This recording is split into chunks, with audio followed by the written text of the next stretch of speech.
ತುಮಕೂರನ್ನ ಬೆಂಗಳೂರು ಉತ್ತರಕ್ಕೆ ಸೇರಿಸಲು ವಿರೋಧ ವ್ಯಕ್ತವಾಗ್ತಾ ಇದೆ. ಗೃಹ ಸಚಿವ ಡಾಕ್ಟರ್ ಜಿ ಪರಮೇಶ್ವರ್ ಅವರ ಪ್ರಸ್ತಾಪಕ್ಕೆ ಸ್ವಪಕ್ಷದಲ್ಲೇ ಅಪಸ್ವರ ಎದ್ದಿದೆ.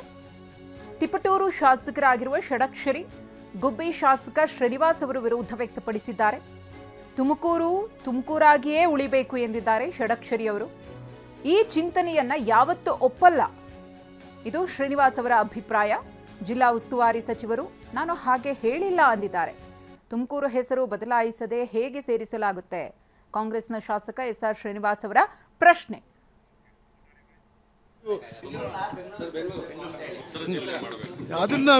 ಅದನ್ನ ಒಪ್ಪಲಿಕ್ಕೆ ಸಾಧ್ಯ ಇಲ್ಲ.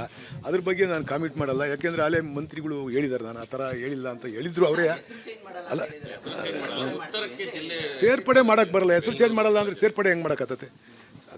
ಅದನ್ನ ಯಾರೂ ಒಪ್ಪಲ್ಲ. ಇಡೀ ತುಮಕೂರು ಜಿಲ್ಲೆಯ ಯಾವ ನಾಗರಿಕರು ಕೂಡ ತುಮಕೂರು ಜಿಲ್ಲೆಯ ಹೆಸರು ಚೇಂಜ್ ಮಾಡಲಿಕ್ಕೆ ಒಪ್ಪಲ್ಲ. ತುಮಕೂರು ಜಿಲ್ಲೆಯಾಗಿ ಉಳ್ಕೊಬೇಕು ಅಂತ ಅದನ್ನೇ ಹೇಳೋರು. ಅದಕ್ಕೆ ನಾನು ಅದ್ರ ಬಗ್ಗೆ ಹೆಚ್ಚು ಪ್ರಸ್ತಾಪ ಮಾಡೋಕ್ಕೆ ಹೋಗಲ್ಲ. ವಿಭಜನೆ ಮಾಡೋದೇ ಬೇರೆ, ತುಮಕೂರಿಗೆ ಬೆಂಗಳೂರು ಸೇರ್ಕೊಳ್ಳೋದೇ ಬೇರೆ. ನಾನು ವಿಭಜನೆ ಮಾಡ್ತೀವಿ ಅಂತ ಹೇಳಿಲ್ಲ, ಸೇರ್ಕೊಳ್ಳುತ್ತೆ ಅಂತ ಹೇಳಿದ್ದೀನಿ. ಓಕೆ, ಖಂಡಿತ ಅಭಿವೃದ್ಧಿ ಆಗ್ಬೇಕು ನಮಗಷ್ಟೇ. ಇಲ್ಲ, ಆ ಥರ ಏನಲ್ಲ. ಅದನ್ನು ಯಾರು ಆ ಥರ ಪ್ರಪೋಸ್ ಮಾಡಿದ್ರೋ ಗೊತ್ತಿಲ್ಲ ನಮಗೆ. ಅಂದರೆ ನಾನು ಹೇಳಿದ್ದದ್ದು ಬೆಂಗಳೂರು ಆಲ್ಮೋಸ್ಟು ತುಮಕೂರು ಜಾಯಿಂಟ್ ಆಗ್ತಾ ಇದೆ ಅಂತ, ಅಷ್ಟು ಬೆಳೆದಿದೆ. ಆ ಕಡೆ ಭಾಗದಲ್ಲಿ ನಾವು ಇದ್ದೇ ಇರ್ತೀವಿ.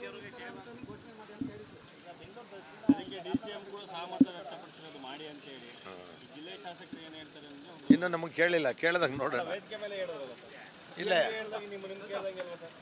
ಅದೇ ಹಿಂಗೆ ಇಂಡಿವಿಜುವಲ್ ನಾವು ಬಿಟ್ಬಿಡ್ತೀವ. ವಿರೋಧ ಇಲ್ಲ, ನಮಗೆ ಮಾಹಿತಿ ಇಲ್ಲ. ಜಿಲ್ಲೆ ಮಾಡ್ತೀವಿ.